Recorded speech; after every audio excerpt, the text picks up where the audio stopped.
president? Well, there's no reason why we can't do another alien show and focus on other incidents. These are just two that I picked out by random. 30 seconds. We do everything.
So this is the CTV Society.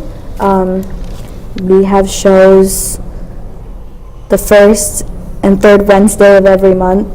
First, third, and fifth Wednesday of every month. And we have reruns.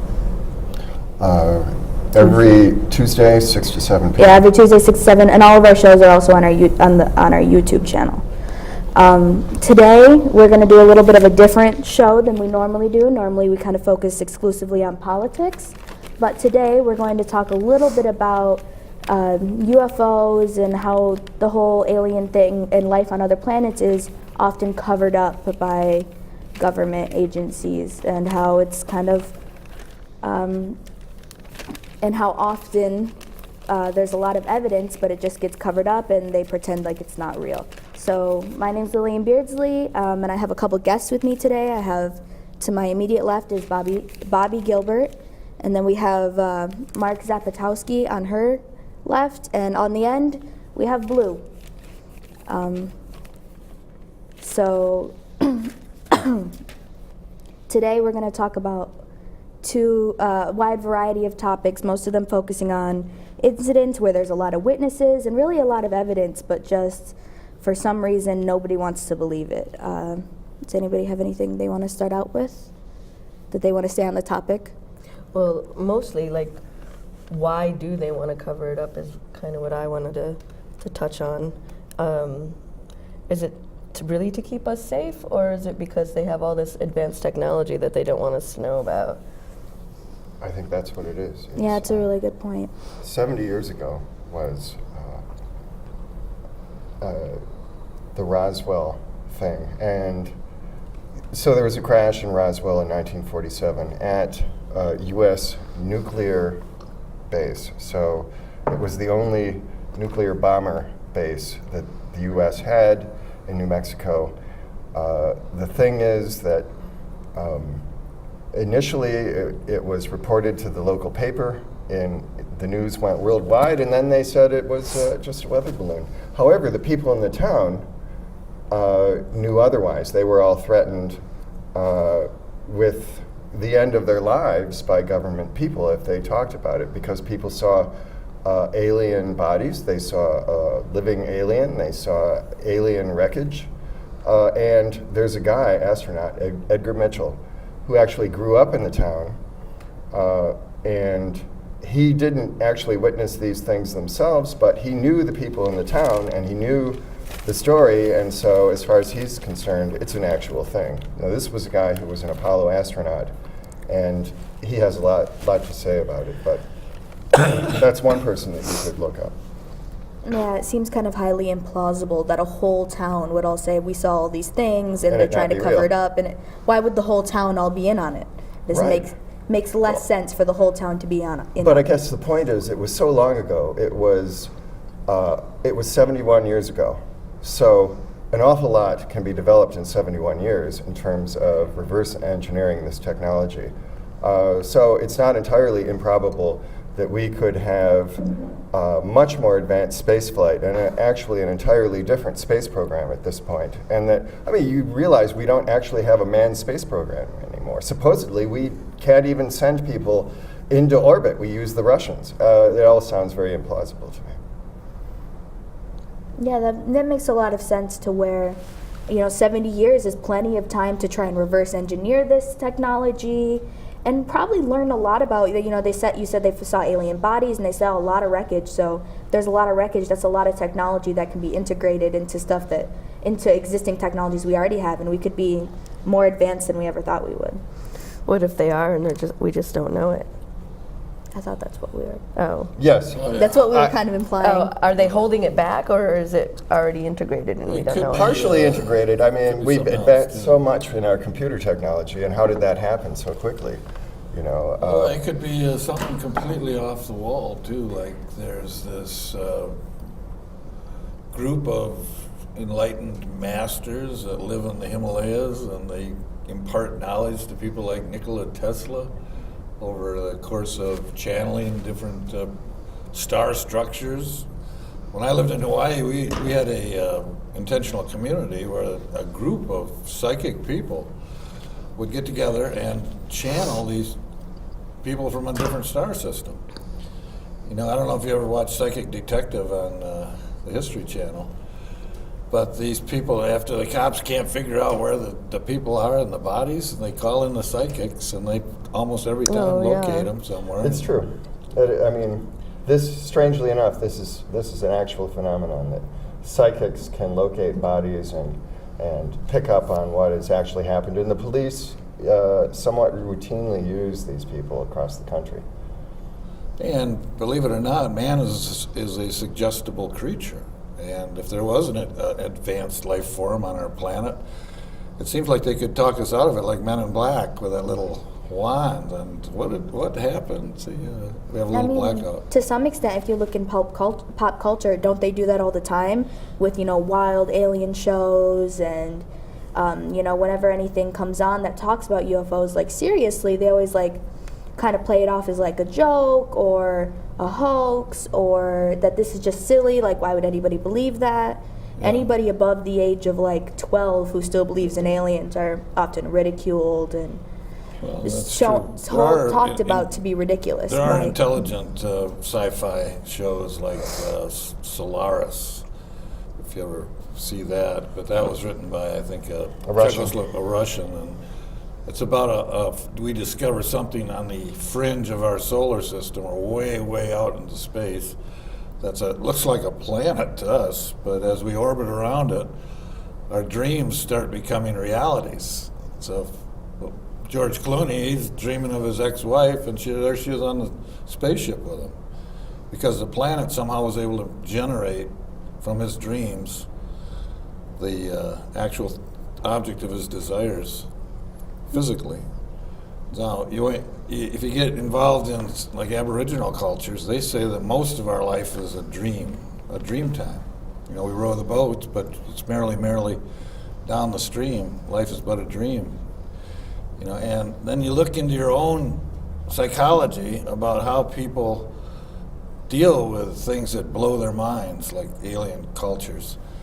And it's very difficult for us to think outside of the box. We're kind of trapped in a human mindset. But when you get into the exopolitics and the exo-realities, it could be whole planets are alive.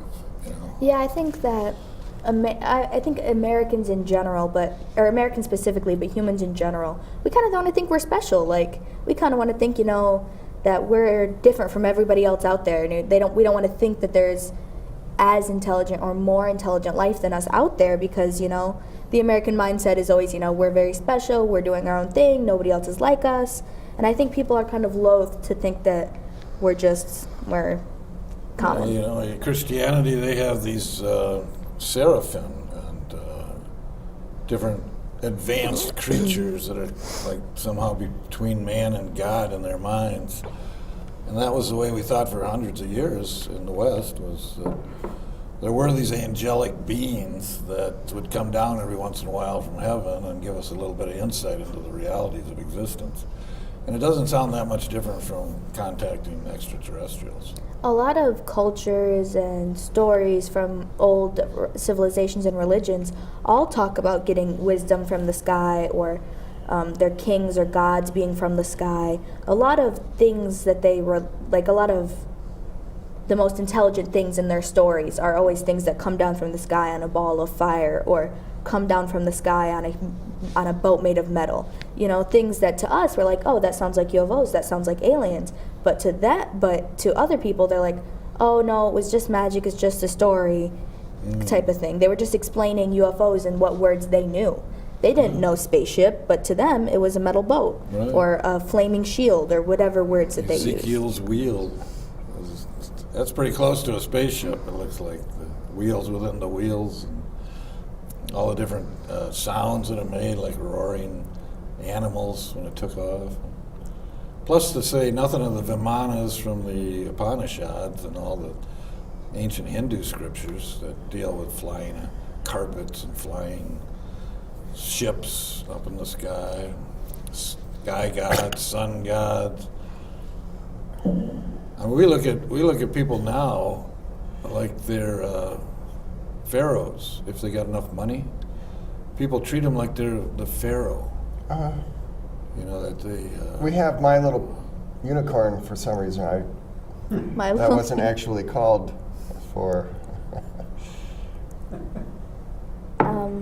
Makes you wonder how much has actually changed in the last thousands of years. Yeah, it's kind of, we want to think that we've advanced so much, but how much are we really the same as people from those times? You know, it's really hard to say. We want to believe in technology is going to save us, but at Yeah. least some of the things we've come across in our research is that there's been these ancient cultures that may have been more technically advanced than we are. They may have had ray guns made out of crystals and all kinds of stuff that we don't even know about anymore. To say nothing of all the latent human potentials that are underground now.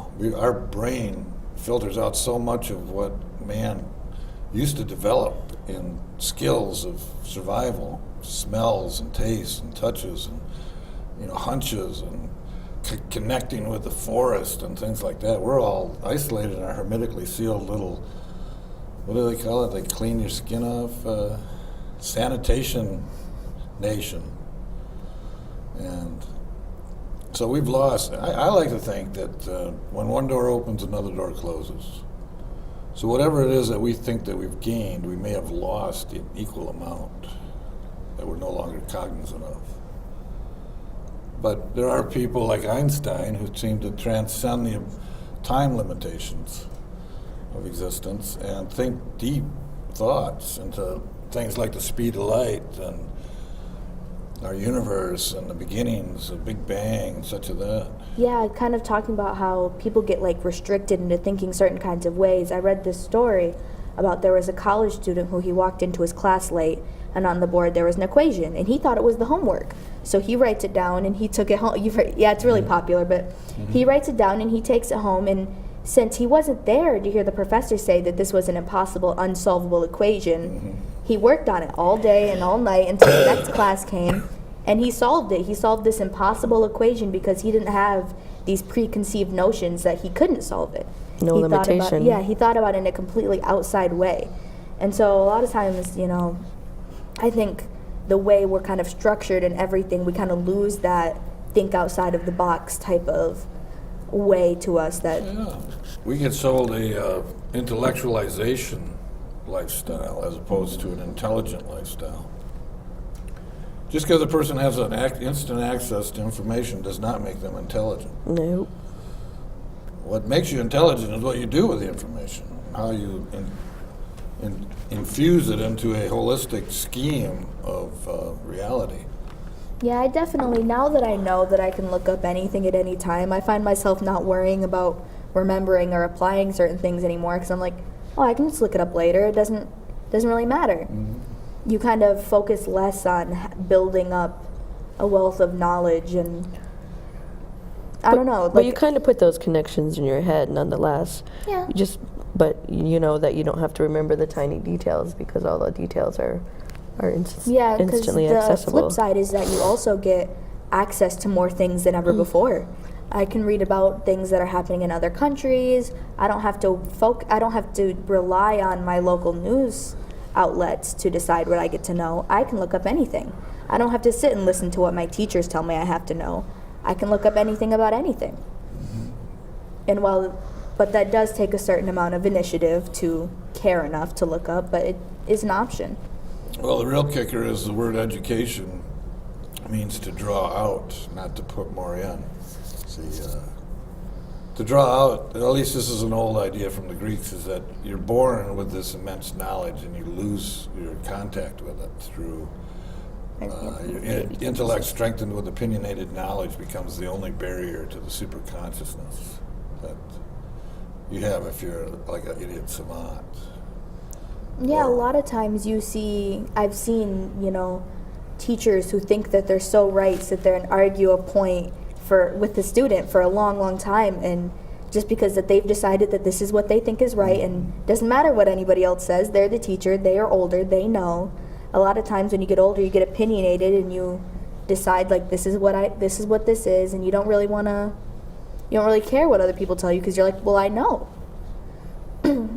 Yeah, and Henry David Thoreau, he said that old man tells a young man he can't do a certain thing. The young man goes out and finds out that he can do it. The old man says, that's impossible, you can't do this, why waste your time? Well, the young man takes it as a challenge and then goes out and finds that he can do it. Through a lot of work and struggle and, learning and stuff. But eventually it becomes possible. And now we have these little devices where we can connect with people all over the planet. Maybe it was in the old days that we were all in a sort of mind consciousness of the planet. Some psychics think that the planet has a consciousness. The lightning bolts and things that we see coming down out of the skies all the time are thoughts on a grand scale. If rivers are the blood, the mountains are the bones. You go back in tribal memories of ancient myths, the earth was alive and you could contact it. You could pray to the gods of the earth. But we don't do much of that anymore, do we? No, we just take. They say the difference between the white man and the red man was the red man said, just take what you need, and the white man said, take it all. Take it all, as much as you can get. And we're still sort of under that thumb now. How do you think Trump got billions of dollars? He took it all. And then he doesn't give it back. He makes contracts with people and then gets 3/4 of the way through. And yeah, more now than ever, all the wealth is concentrated in a very small group of people. Over time, instead of spreading it out and everyone getting more, it accumulates and accumulates and accumulates in a small, small group of people. Well, there's actually, kind of along that same direction, there's trillions of dollars that are missing in the United States. The day before 9/11, Rumsfeld, the Secretary of Defense, had a news conference, and he said that over 6 years or whatever it was, what was it? It was some number of $1 trillion. Was it 2 trillion? 2 trillion. Let's say it was $2 trillion. It was multiple trillions had vanished from the Defense Department budget, and the U.S. economy at the time was only $14 trillion a year. So how does that sort of money disappear, and why? Well, to do things that we're not being told about, to develop, essentially, as an author in the field, Richard M. Dolan says, to develop a breakaway civilization, another civilization that is perhaps over a century ahead of the rest of us, that we're just not hearing about. Now, very recently, in the past month, it was announced that another several $1 trillion have disappeared since then. So how does that possibly happen? And how is it that it does not become, it's news, but only for a day or so, and then it's forgotten. mean, you hear this on NPR, you see it on CNN that day, and then you won't see it again. So that's the answer to part of how the wool is being pulled over our eyes, and the economic and civilizational rug is being pulled out from under us somehow. And it's related to this stuff because this is how they do it. Oh, yeah. This is, in 1997, there was a gigantic UFO, one of these triangular things, and it went slowly across the sky of Arizona from north to south, very slowly, and it went right over Phoenix. It's called the Phoenix Lights incident, and people saw it before sunset. People saw it in other places in broad daylight, and it was the size of an aircraft carrier. That's not alien, probably not alien. It was probably a psychological operation to see how people would react to the technology that we actually have, although people didn't imagine that it was ours, but I think that that's got to be ours. That's the result of 70 years of secret development. It was absolutely silent. The governor had a news conference, and he had a guy dressed up as an alien come in, and it was all kind of a joke, but he was just trying to make people relax a little bit. But the governor of Arizona actually showed up just before 9/11 also at the National Press Club, and they had people, they had generals, they had Air Force pilots, they had governors, one of whom was the governor of Arizona. So they had people from all over the world, very respected people, witnesses, people who've worked on this in various governments, and they said it's totally real. This is a totally real phenomenon, including the governor of Arizona. I mean, his whole state saw this thing, essentially. The most populous part of the state saw this thing slowly go across the sky one day. It was the size of an aircraft carrier. So, wow. I kind of want to redirect the conversation a little bit to talk about specific incident, because I want to talk a little bit about incidents like that one, which there's a lot of evidence and a lot of witnesses, but still gets covered up. The incident I wanted to start with is something that happened in Kecksburg, Pennsylvania. This happened in 1965. There was a lot of witnesses that were willing to go on record, including a lot of volunteer firemen, because this happened near a firehouse. I did have a couple quotes that I wanted to specifically read off. This one's from volunteer fireman James Romansky. "To this day, I've never seen anything like it. So we were all standing around this thing wondering what in the heck it could be, and finally here comes these two men down through the woods, and they took one look at the object and immediately told us to leave, saying, 'We're in charge here, we're taking command, get out of here.' So we left, and by the time we got back to the hall, I mean, this place was wall-to-wall military." And then from Stan Gordon, who obtained the official Air Force record report about the incident, the official report explanation was that it was likely a meteor. And basically, it goes on to say is that the search was called off around 2 a.m. and that nothing was found, but evidence indicates that something indeed was found. So all these military show up and they truck something out of there, and everyone sees it. They're in this lady's house using her phone, and then they want to write a report and say, "Oh, nothing happened. We didn't find anything." Like they weren't in the firehouse, and like they weren't at this lady's house, and that everybody didn't see it. There's those are just a couple quotes, but you can find quotes and quotes and quotes where people were like, "Yeah, we saw it. What do they mean that it wasn't there? Of course it was." Not only did they say they saw lights, they said they saw a craft specifically. Well, pay no attention to the man behind the curtain. That's what they're trying to tell us. Even though we saw there was somebody behind the curtain, like in The Wizard of Oz, pulling the wires, they still want us facing the front and looking at that big ball of gas. It's, "I am the Wizard of Oz." The official story, so to speak. But it gets this whole thing, I can only say gets as bizarre as you want to go. Some of this stuff is beyond polite company. There are creatures in the universe that are not friendly to human beings. What's his name? Stephen Hawking said, "Don't send out any signals." Because if there's some creature out there that can traverse space, they'll probably be superior to us, and it never goes well for the underlings little when guy. they meet. So just Yeah, like leave what us we do to all alone. the other animals on the planet. Yeah. And that's been some of our research. There are some of these creatures that are not friendly to us at all. And some that are very benevolent and beautiful. I mean, if you look, like, how do humans teach lower creatures on our planet? If they're so far ahead of us, what if they see us like we see animals? Like chicken. Yeah, like they're not smart. They don't really matter. They don't think as much as us. So They use up all the resources. yeah, just get rid of them. Overpopulate. And it's true. How smart are we? I mean, we're killing the only planet that we have, so I would assume not that smart. No, killing me slowly. But that could be our problem too. Is maybe we're too smart. We're so smart that we can outfox all the other animals and create an imbalance. But it does seem like a lot of these UFOs would be advanced beyond humans. They're not just stuck in looking like us, talking like us. No, they could be some kind of fish thing. You ever see the Pope's hat? Yeah. It looks like a big fish head. He's got that big wide mouth in the top.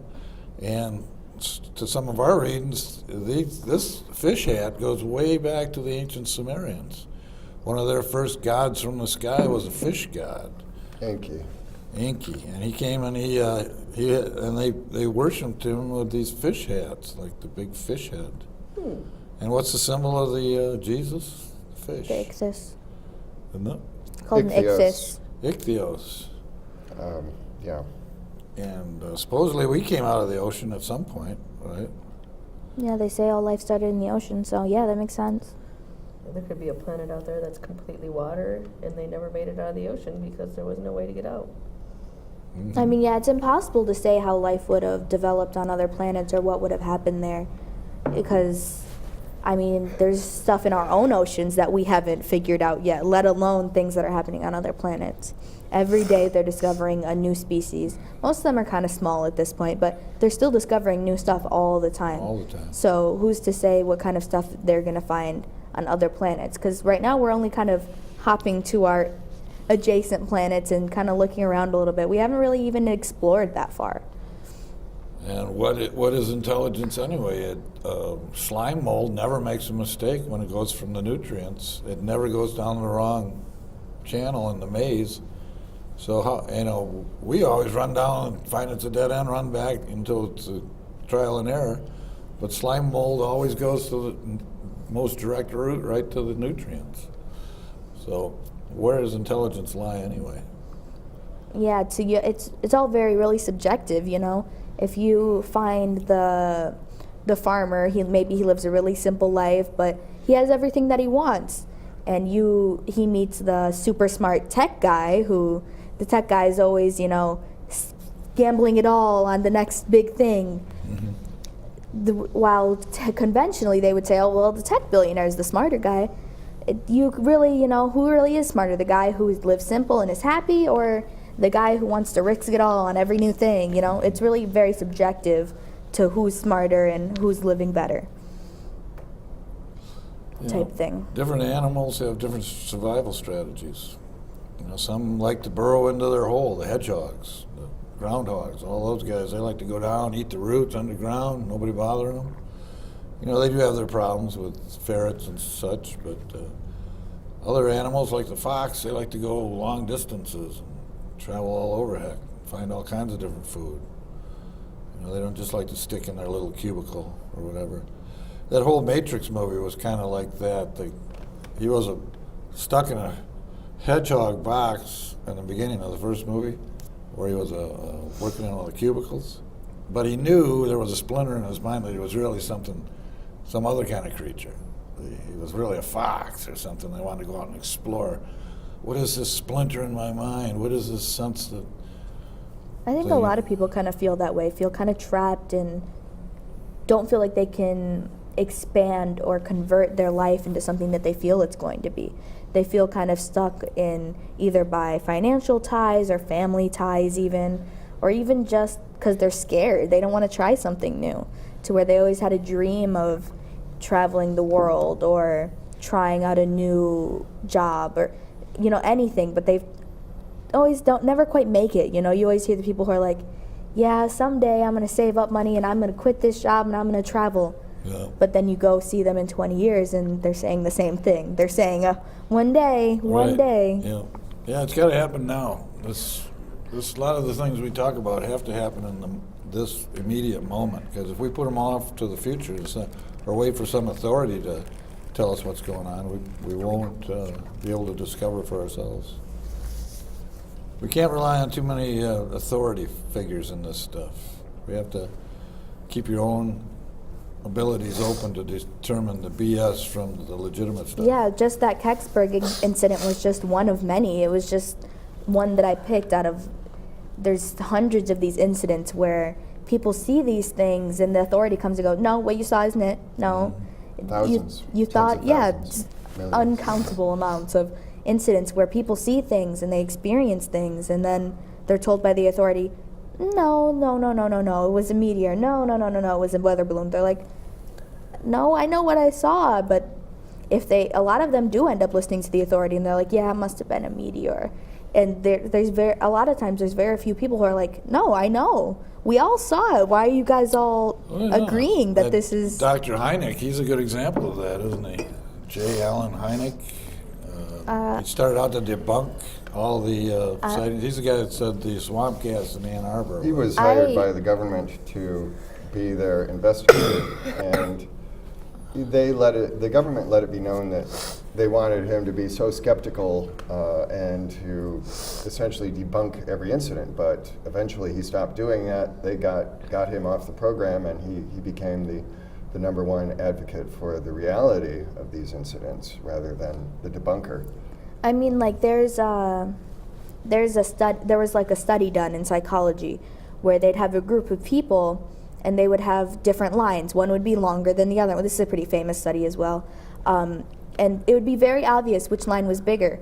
But if the teacher in the study or the other students would say the wrong answer, 9 times out of 10, I think it was, the person they were studying would go along with the wrong answer. And after the study, they would say, yeah, I knew it was wrong. And they'd be like, well, why'd you go along with it? He was like, they would always never have an answer, like, oh, I didn't want to disagree. Yeah. So they would say stuff that they knew was wrong and go against everything that they knew and saw just because an authority or just because the masses were telling them. They were afraid they might be ridiculed or made fun of for being different. And that's just a little thing about the size of lines, not something big like, you know, I saw a craft, you know? So it's hard to say how much more things people see, and like, these are just a couple. How many incidents aren't reported? How many don't get big and people just go along with what they're told, that it was just a meteor or just swamp Well, I gas? was one of those people. I never told any authority about my involvement with the direct perception of a UFO over in Australia. But it sure made a difference in my life. It was just like Mark says, these things are silent. They don't make any noise, and they look just like you imagine them to look like. At least this one did. And then there's this weird kind of telepathic sense of your forehead gets real warm, like they're trying to talk to you through your mind as opposed to language. And then they just move off, you know.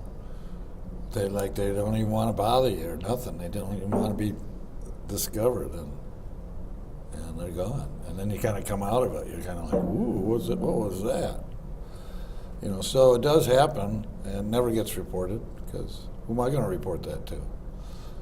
You guys. That's about it. Yeah, even I have a second incident here is even when people who are a part of the military and do have people to report things to see stuff, it still gets covered up. This was in Woodbridge, England, the Rendlesham Forest incident. It happened in 1980. Airman First Class John Burroughs saw it with his partner, and a second set of patrol saw it. And they went and they told their immediate superior, and they were like, well, go check it out. That sounds fake. And so they did, and they found like burnt trees and impressions in the ground, and still nobody believed them. And even another superior came, Colonel Charles Halt, saw it. And he was like, no, this is real. I saw it too. We saw it the next night. And still, even after all these at least 5, that's been reported more, but 5 on record, people saw these lights and these impressions and these burning trees in the forest. It still got wound down to equipment malfunction. They saw a little ship, a little craft. It might not have had anyone in it. It might have been too small for that, but it was there. It was floating. It was an actual thing in front of them, and it was a nuclear base. So they had nuclear weapons there. It was U.S. Air Force Base, and because of the nuclear weapons, that could have attracted this attention from this probe. They were being told things psychically. One guy wrote down a whole bunch of zeros and ones and didn't know what it was, and many years later, it seems to be some kind of message that was imparted to him in binary code. The Air Force tried to convince them through a kind of interrogation and giving them some sort of hallucinogenic drugs to convince them that it had never happened also. So they were really harmed by the incident, Holt and the airmen. But yeah, it was front page in the New York Times when the documentation on this, and it was the front page of the Times, and it came out, actually somehow it came out soon after it happened. It came out that January. And this happens over and over again. You get reports leaked to the New York Times that say, oh, CIA says, yeah, the UFOs are a real thing. They seem to be alien. They're interested in our nuclear installations and military bases. Yeah, that just goes down to Blue's point of who do you tell? If apparently they all know and they don't want anybody else, they don't want it to be public knowledge, who do you tell when you have these experiences and you see these things and you find this proof? What I mean? I guess you can put it online, but I mean, I guess you should make everything known, but really how much can that do if it's just going to be me like, oh no, they're just lying, this and that, they're just acting like kids, only kids believe in that type of thing. Because there's just no one to tell, because you tell them and they're going to either not believe you or just cover it up. Like this was actual airmen who went to their commander, and even their commander was later, interrogated and shut down and said, you can't talk about this. Mm-hmm. Who else can you tell if you can't, where else can you go with this? Well, the massive men lead lives of quiet desperation and die with the song still in them, according to Thoreau, so there's hardly anybody you can talk to except people that are interested. Well, all this has changed quite a bit because people have cameras on their cell phones. Most people have this. And so there are tens of thousands of recordings that are now on the internet. You begin to look for some of these. You'll find more and more over time. And it's... to use a little trite statement, the cat's way out of the bag on this thing. There's so many sightings. There's so much scholarly speculation, people giving lectures, giving the history. There's documentation.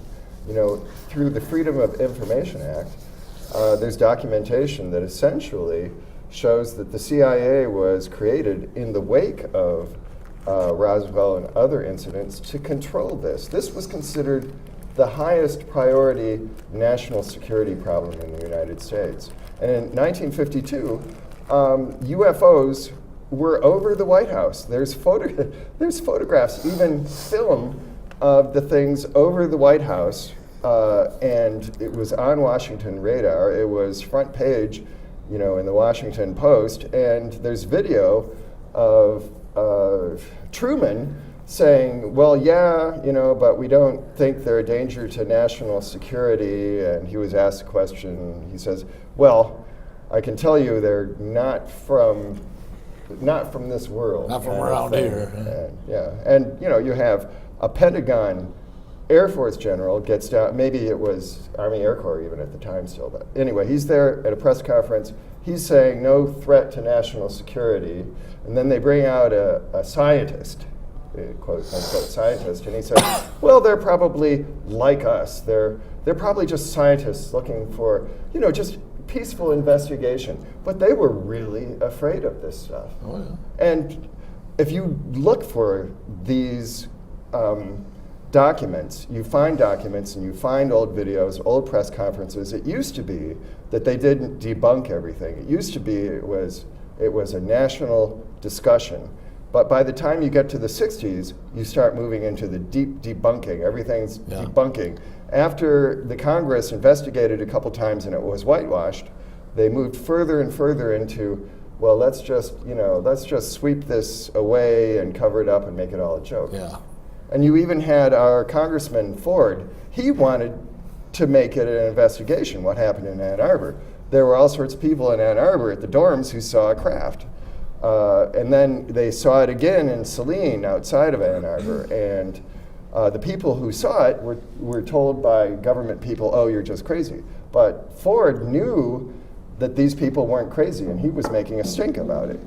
So it's not what you think, and the history of it isn't what most people think. Well, yeah, and there's a lot of evidence it out wasn't there, that a lot long of ago they had the documentation. Houston 8. You know about them, don't you? The Houston 8, 8 people had never met each other, got taken up on board this craft, and then they said it was like a huge zoo with all these different creatures from all over the universe. Oh, great. And then, I would not want to end up in the zoo. Then they came back, and everybody told their story. It was the same story, even though they didn't know each other, had never This met. could be you, So- Earthling. Better behave. Well, that's what I mean. That's how it depends how far down the rabbit hole you want to go. If you want to go all the way down to rock bottom, it gets pretty Oh, well. Twilight Zone like. I mean, I haven't looked that much into like specifics, but I have looked pretty far back, and there's been reports of unidentified lights in the sky, unidentified craft in the sky, even by like really old reports, even by civilizations which are known to have good grasps of the sky, good grasps of meteorological events. They would know if that was, a shooting star, because they're known to have written things down and known a lot. And still they're like, yeah, we saw, even like hundreds and thousands of years ago, it's, they're like, yeah, there's these craft and it was seen all across. This isn't just a new thing that was like, oh, alien movies came out and now everyone sees aliens. Like, no, this is a thing that's been going on for a long time. This isn't just a new thing that kids are like making up because they saw it in a movie. Like, this has been around for a very long time and seen by very important figures throughout history. It's not just And they're shading a lot of this in so that people can absorb it over time. That's why we haven't been back to the moon in 50 years almost. Oh, yeah. I mean, it's So- ridiculous. It's going to be 100 years. It's going to be 200 years, and we'll never, it's looking like we're not going to go back for some kind of reason. Either that or we've gone back and I they think just we've don't been want to back talk about and it. forth, and It's they possible don't we've tell us been to about it. Mars. Because we've sent multiple craft to Mars, and somehow only American craft ever make it there. I know. And Mars is, but that's a whole other issue. Well, even the moon itself is questionable as to what the origin of the moon is. This brings up to me something extremely important. I'm not sure that it's going to come up if I don't mention that. And all this is political because there's a lot of evidence including many missing trillions of dollars, to say that something has gone on that if we were to know about it, we could save our civilization. As it is, we have terrible environmental problems related to the continued use of fossil fuel. Methane is melting in the Arctic, which is far worse than carbon dioxide. There's so much methane in the Arctic that if it thaws, I don't know that we can save our planet. So at any rate, the technological developments that are probably out there should be made public and could save us and could make us much wealthier and solve so many of our problems. But we have people who want to maintain the secrecy in order to maintain their power. And this is fantastically political. If nothing else, this is a completely different energy technology. And obviously, it could solve so much of what we're otherwise dealing with and people think are intractable problems. I doubt that they are intractable. What's intractable is our class structure and allowing the elites to control this stuff. I agree that this is very wound up in politics. I don't know, during even this past election, Donald Trump talked about how when he got in there, he was going to get to the bottom of that Area 51 thing.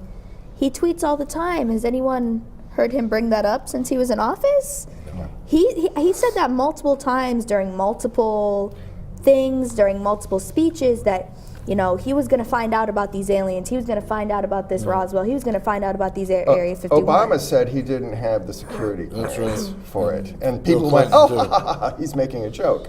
But no, it's not a joke. The president's lost the security clearance to even control this stuff. That's what the deep state is. Eisenhower made a speech that people have wondered about ever since he made it, where he said there's a danger in the United States. It's very real, and it's the military-industrial complex.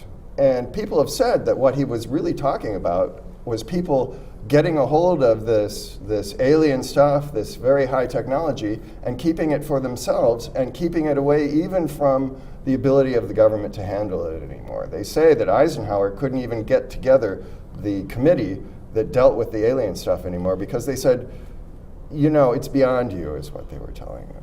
And people have said that the presidents have realized since then that they don't have control over this. There's something else that has control over it, and it's not the people of the United States, and it's no longer the government itself. It's something else. Yeah, well, if you read David Icke, he tells you it's the reptiles. Perhaps. I have Well, no if you question think about David it, Icke. why wouldn't Illuminati? the reptiles get smarter as they evolved? Mammals aren't that much different from reptiles, are they? And reptiles were around way before mammals existed. So if they kept evolving, wouldn't they be like millions of years advanced in front of our mammalian type minds? Well, It's really hard to say. Who they are and what they are is less important than that we've had some kind of contact and we've had some alien technologies for over 70 years now. That is itself something to get our minds around. I think that trying to pin down exactly who or what anything is going to be fairly difficult, especially because there's no way in proving that there is any one thing to even pin down, or that what anybody saw was actually what these things are. What if it was so advanced that like the people from a long time ago who described the spaceship as a metal boat or a fire shield, that's just what we think. Yeah. That's just the words that we have, that's not even what it is, that we just can't explain it properly. What if they all just sort of look like SpongeBob SquarePants?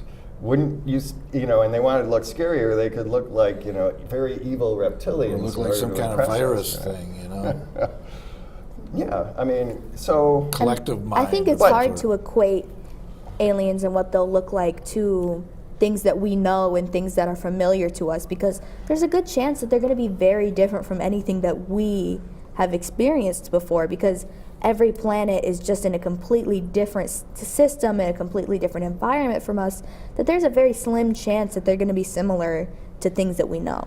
Well, there is a theory, though, that the overall structure of a human or a humanoid might be very common because it lends itself to the development of technology.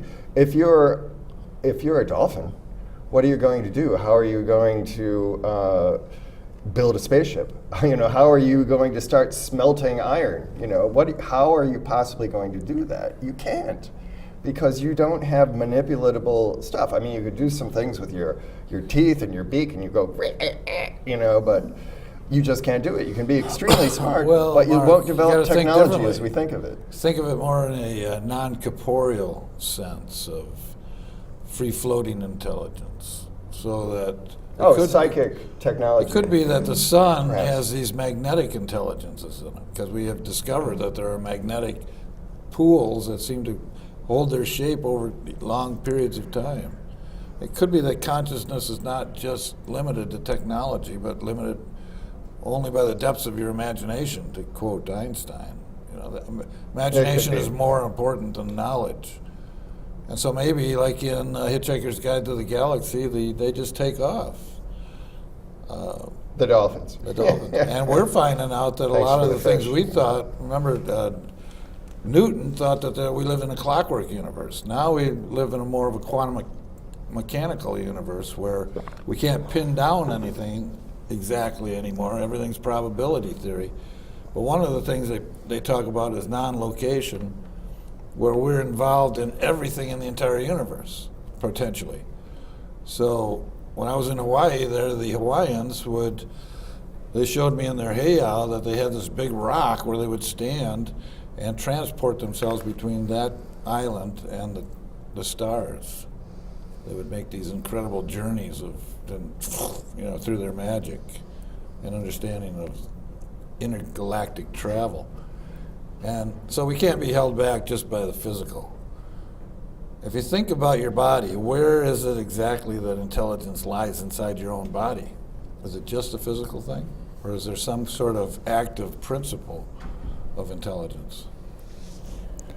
And it may be like in Arthur C. Clarke's 2001, 2010, 2046, that the universe favors intelligence. See, those black obelisks destroyed Jupiter and killed all these lower developed animals so that the reptilians on Europa could live with a heat source and develop. So they favor intelligence. And I would think that the whole reptile thing is a precursor to what Eisenhower was trying to warn us about. Those were the reptiles he was warning us about. The military-industrial complex is a reptilian organization.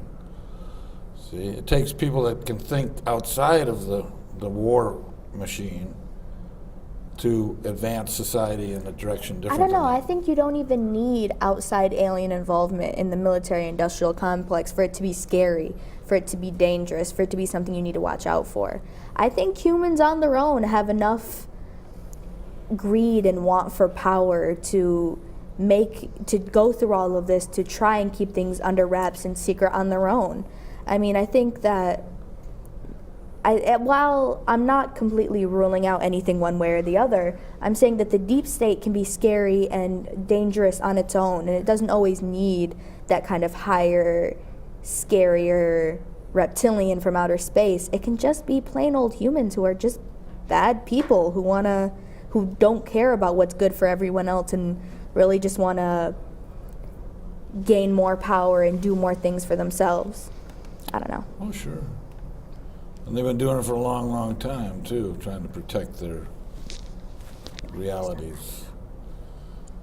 But what about people like Walt Whitman and Jesus and Buddha and people that transcend the normal consciousness of mankind?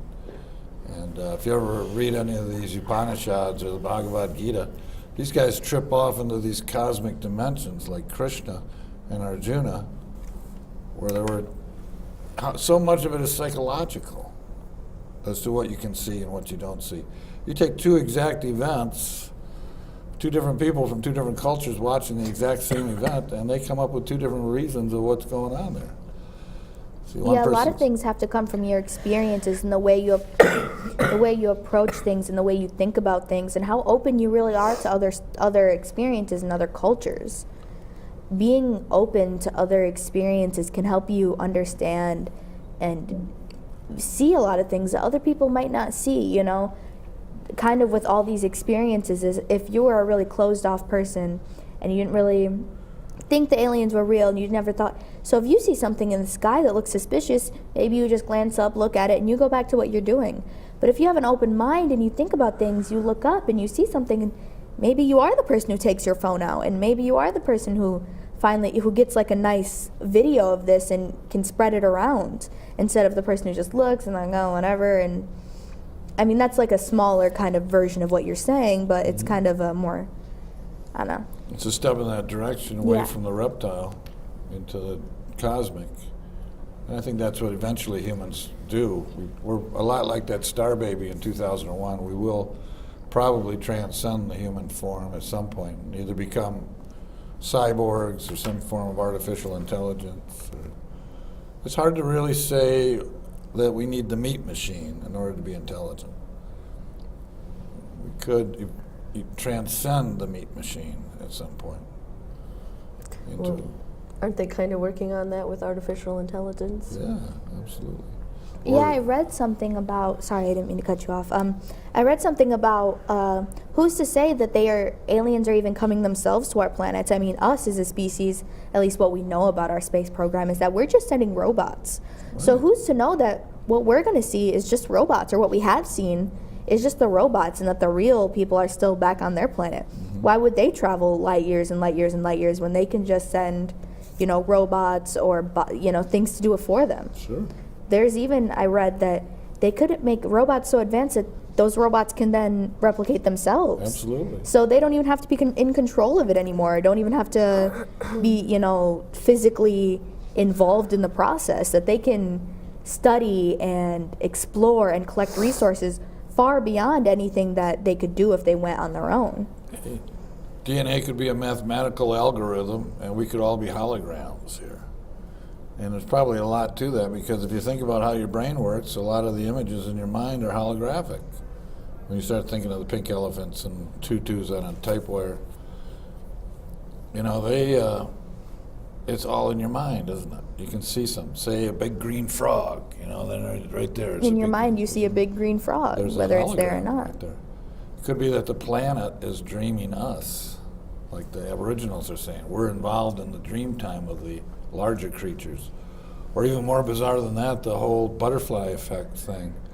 Yeah, you change one little thing and everything changes. And one little thing, and there's a butterfly somewhere in South America flapping its wings, creating a snowstorm in Michigan tonight. So, how do you separate, especially in a quantum mechanical universe where you can't actively claim to be an observer, because the observer influences the reality that they're looking at. We pretty much know that it takes light in order to discover things that are happening. So the light that hits our eyes is affecting the phenomenon to some degree, changing it a little bit. Yeah, anytime you look at something, you're changing it a little bit more. Every time you look at it, you change it a little bit more in a different direction. So that's another question. So what are you? Are you your corporeal form, your blood and your guts, or are you your brain and your mind, or are you a collection of your reactions of what you've done, or your collection of your experiences? I mean, there's even a definition of what you are as a human being. What makes a human being? Is it our bodies, our mind, or our collection of reactions and experiences? Well, I know when we did those psychodynamic exercises in Australia, and it took 12 of us doing these sacred dances, but we hit something where we weren't just individual humans anymore. We felt like we were part of this cohesive 12-person new entity. Mm-hmm. Thinking, I was like white energy, just totally outside of the realm of normal consciousness. And it could be that our physics will discover that these membrane theories, that we're only 1/25th of a centimeter away from an entirely different universe. If we could just tune, that's what Tesla was all about. He had this, he said that everything resonates at a certain frequency. And that if you could amplify that frequency, that you could destroy whole buildings just by amplifying the frequency of the building. It could be we could destroy our limitations by amplifying the frequencies of our own minds, like they do in Tibet and other places would have had renowned psychic experiences of lifting huge boulders up on top of monasteries in the mountains and stuff, just through the sound of the voice and resonating with the rocks. Stuff that we can barely do nowadays with our biggest machines. We can do it. We actually can move rocks and levitate them with nothing but sound. But now we can only do little tiny things. So I think it's about time to start wrapping up. I just want to go over what I went over at the beginning, that we have new shows on the 1st, 3rd, and 5th Wednesday of every month. You can also find old versions of our show on our YouTube channel and our Facebook page, both are at CTV. CTV Society. Oh, CTV Society. They're both at CTV Society, both the All Facebook one word. and YouTube page. YouTube page has all our old stuff, and the Facebook page has our old and new stuff. Reruns. Yeah, old and new reruns. Reruns, are live Reruns are out. reruns, if you Yeah, call live them. reruns on TV on Tuesday, 6 to from 7. 6 to 7. Yeah. we talk about new topics every week, and you can catch us back here and later on the reruns or on our next show on Wednesday. So thanks for being with us today. And it was a little bit of a different topic, but I think it went well. So You have time to further wrap it up?